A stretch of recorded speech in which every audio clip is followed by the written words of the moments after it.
What fun lamps! Today we have a quick day trip in Turin, or Torino in Italian. And of course, we found a fun vintage shop for thrifting. We also have a thrift haul that you'll see at the end of the video. Look at this amazing kitchen organizer. All the drawers are ceramic. It's so satisfyingly labeled and colorful. Notice 2 drawers each for flour, pepper, salt, and cinnamon, but just one little tiny one for generic spices. Hi everyone, welcome to Italy. Here on our channel, we go antiquing, thrifting, DIY small space organizing, and balcony gardening sometimes in and around Milan. Torino is just 2 hours or so west of Milan, so not a bad drive at all. I will put all the info for this shop in the description box below. Please note I am not affiliated with it in any way, just shopping. I think I've seen ceramic centerpieces like this one at museums. It's really a good idea since you can use all the cute little smaller seasonal flowers that are so sweet. This would be wonderful on a long oval dining table. I'm quite happy to see these carafes behind glass where I can't break them.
we had a great day in Torino and we bought a few things, a few little things, but they're very cute.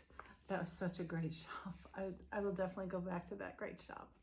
The first thing we found, Francesco found this great art book. I know, another book, that's what I said, but it has great things in it. It is called Le Arti di Van Loon, and it's from 1945. And it has great, very sweet illustrations in it, here and there. Look how cute that is. It's adorable. And the best part is the cover. I'll have to show you a separate shot here of the cover, because on the back side of the cover, it's all folded.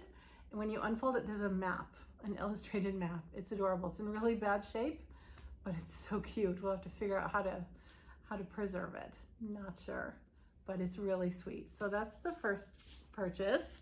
That was really good. And the other purchases, for the other purchases, you need to know that in Italy, it is bad luck to give people handkerchiefs as a gift because you use handkerchiefs for crying. But if you give them cash with it, that's okay. So if you're giving someone a gift of handkerchiefs, add some cash and you're good. So we found this great box of 6 hankies. Look how sweet they are. I collect hankies and Francesco uses normal hankies every day. So one way or another, these will get used. This is a box of 6, pink, blue, and green. They're so cute. They're yarn dyed plaid. I love that.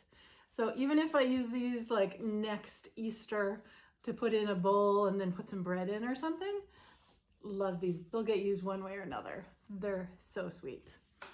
We got another box of hankies. The shop was good with hankies, let me tell you. And these are just white cotton jacquard for Francesco to use, but also good, nice cotton ones made in Italy. Love it. And the third thing we got, these were in a little baggie. I have to pick them up. There are 5 of them. These, and they're all variations on red, white, and blue with printed horse riders. They're so sweet. There's this one with the dark blue. This one's very similar, but it has black with a different horse and rider. And this one is different shades of blue. And this one is red, white, and blue. They're so adorable. Oh, one more. There's one more. White, light blue, tan with a red rider and horse. So cute. So that is everything. Thank you so much for joining me today. If you're looking for more videos like this, see our playlist, and there are plenty to choose from.